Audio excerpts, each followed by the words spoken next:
tardes, mi nombre es María Virtud de Berenguer Segura y vamos a leer Apocalipsis, un comentario de referencia. Las cartas a las 7 iglesias, 2:1 al 3:22. Introducción a las cartas a las 7 iglesias.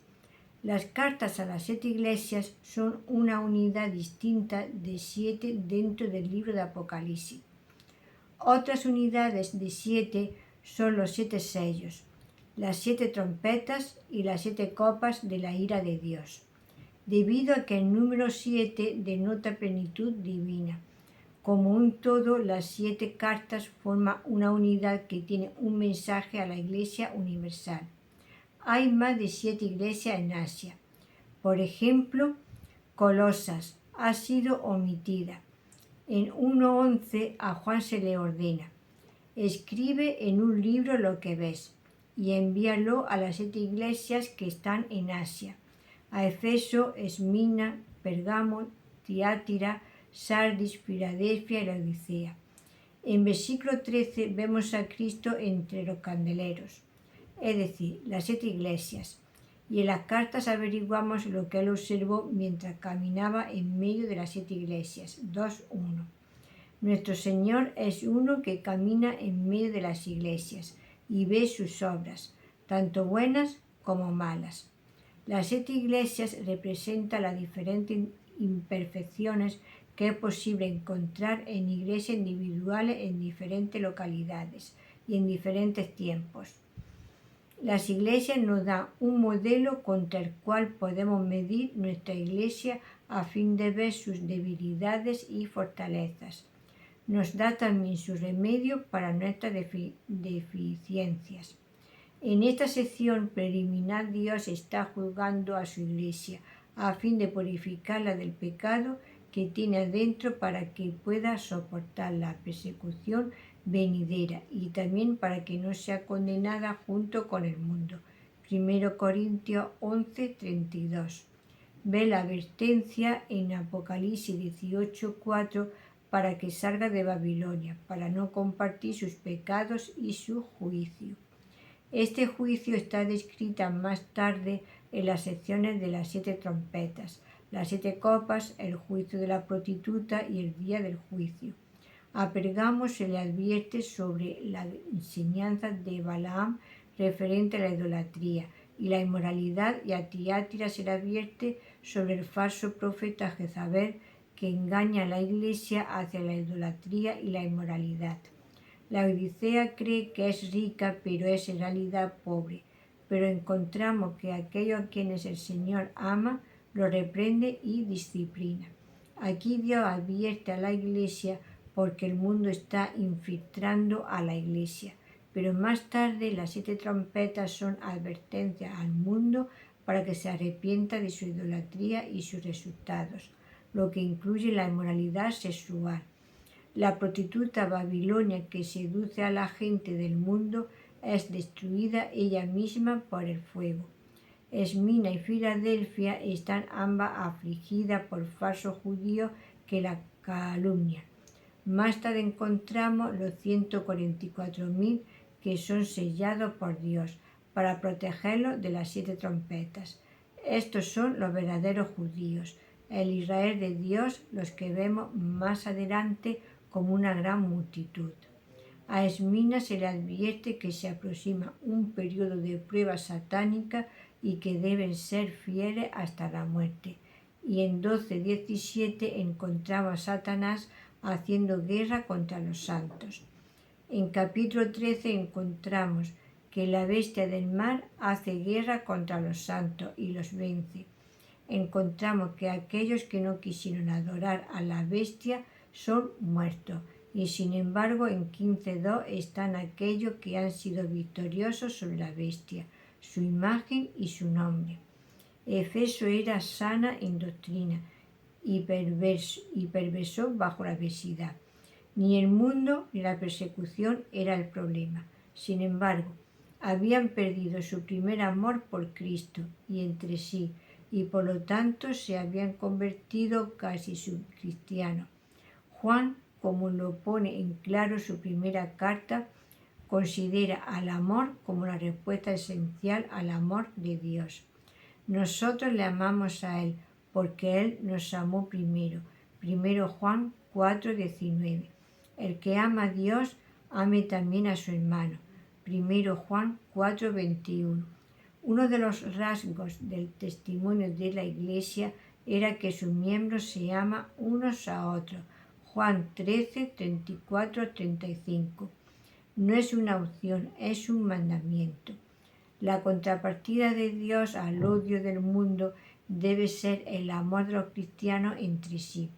La iglesia de Sardis estaba al borde de la muerte y difícilmente estaba en una posición de soportar el ataque del mundo y sus valores. En forma similar, la iglesia de la Odisea estaba en peligro de recibir los valores del mundo. En versículo 1:19 le ordena a Juan: escribe las cosas que has visto, y las que son, y las que han de ser después de estas. Las cartas a las 7 iglesias forman una unidad referida a las que son, y el resto de Apocalipsis trata con las que han de ser después de estas. Las cartas siguen un patrón de 7 partes. Un saludo al ángel de la iglesia. Una referencia a la autodesignación de Cristo de Apocalipsis 1:12-19. Esto tiene alguna aplicación a la carta a la iglesia. Un elogio: yo conozco tus obras, excepto en el caso de la Odisea y Pérgamo. Una reprimenda, si corresponde, excepto en el caso de Esmirna y Filadelfia. Una invitación a arrepentirse o una advertencia. Un llamado a oír la frase: el que tiene oído, oiga lo que el Espíritu dice a las iglesias. Una promesa, la frase al que venciere, seguido por una referencia a una recompensa mencionada más adelante en Apocalipsis. El doctor Pearson, citado por Lang, señaló que esta promesa al final de cada carta sigue un orden histórico. El árbol de la vida se refiere atrás hacia el Edén, la segunda muerte, a la caída, el maná escondido al maná del desierto, la piedra blanca, la piedra grabada sobre el hombro y la pechera del sumo sacerdote, la vara de hierro, a Moisés sosteniendo la vara de Dios para derrotar a Amalek. Éxodo 17:8. La vestidura blanca a la vestidura de los sacerdotes, el pilar en el templo, a lo del templo de Salomón, y sentarse en el trono, al reino de Salomón en gloria y paz. Lang destaca que hay 3 aspectos bajo los cuales estas cartas pueden ser consideradas. 8. Como una descripción del Señor del estado de las 7 iglesias de creyentes que existía entonces, preterista. 9. Como un adelanto profético de la era cristiana que comenzó entonces y concluirá con la venida del Señor, historicista. Y 10. Una revelación de las características morales de las iglesias que se encuentran siempre a lo largo de la era, idealista. El primero es obvio, pero estas fueron escogidas de todas las iglesias que existían entonces porque revelan los estados de cada iglesia en todas las edades. El número 7, en uno de la plenitud, lo sugiere. La segunda es una creencia sostenida ampliamente, que estas 7 iglesias, en el orden usado, prefiguran un desarrollo progresivo de la iglesia a lo largo de la historia de la iglesia. A. La primera carta revela el comienzo de la declinación al decrecer el primer amor, y la última, la Odisea, muestra el resultado final de esto en el rechazo de parte del Señor. B. El significado del nombre de cada iglesia se corresponde con el rasgo histórico de la etapa asignada a cada una. C. La historia de la era cristiana, de hecho, han seguido las etapas así delineadas oscuramente por adelantado. Trench ha dado un resumen de la historia de esta interpretación y da estas razones en contra. 9. Las cartas mismas no contienen ningún indicio de un sentido de periodo profético. 10. La era apostólica, postapostólica y aún la era subapostólica siguiente no conocen este esquema. 11. Los que apoyan esta interpretación difieren mucho entre sí en su distribución de los periodos y da ejemplos de esta divergencia. 12. No hay una correspondencia verdaderamente precisa de las cartas con los periodos. Uno de los temas que corre a lo largo de las cartas son las promesas de recompensas para aquellos que vencieren. Claramente Jesús es el modelo de uno que venció. 3:21. En la primera carta de Juan leemos de aquellos jóvenes dentro de los cuales vive la palabra de Dios y que ha vencido al maligno. 1 Juan 2:14. Aquellos que vencieron al anticristo porque Jesús dentro de ellos es mayor que Satanás. 1 Juan 4:4. Aquellos que vencieron al mundo por fe. 1 Juan 5:4. ¿Quién es el que vence al mundo? Solo el que cree que Jesús es el Hijo de Dios. 1 Juan 5:5. En Juan 16:33, Jesús le dice a sus discípulos que en el mundo ellos tendrían aflicción, pero que no temieran porque Él ha vencido al mundo. La recompensa para aquellos que venzan involucran una parte de Cristo mismo. 23.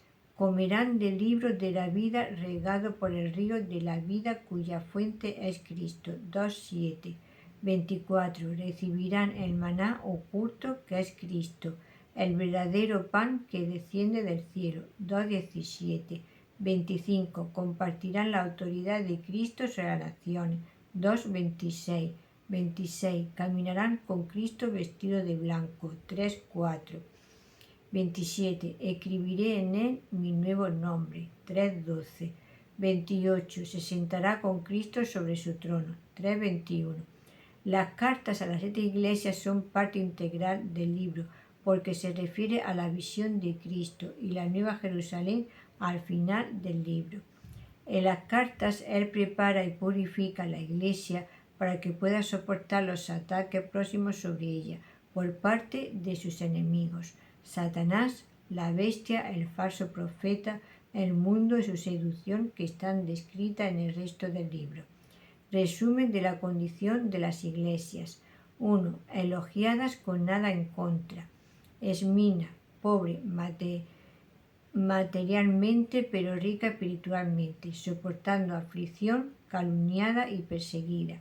Filadelfia, puerta abierta, poca fuerza, mantuvo su palabra, no había negado su nombre, soportó con paciencia. 2. Elogiadas pero con cosa en contra. Éfeso, trabajo duro, perseverancia, no se cansó, no puede tolerar hombre malvado, pero había perdido su amor. Pérgamo, vive donde Satanás tiene su trono. Antipas fue martirizado, se mantiene fiel a su nombre, pero no renunció a su fe. Pero algunos siguen la enseñanza de Balaam. Tiátira, tiene amor y fe que crece, pero tolera la falsa enseñanza de Jezabel. 3. Sin nada para elogiar. Sardis, reputación de estar viva, pero espiritualmente muerta, a despertarse. La Odisea, tibia, materialmente rica, pero espiritualmente pobre, ciega y desnuda, a punto de ser vomitada. Ramsey destaca que las descripciones de las iglesias con todas sus imperfecciones sirve para definir los límites dentro de los cuales la iglesia puede existir, pero sin embargo todas son parte de la iglesia de Cristo a pesar de sus imperfecciones. Si te ha gustado, le puedes dar a la campanita y un like, así te las notificaciones. Y también puedes dejar un comentario en el número de teléfono 624 593636.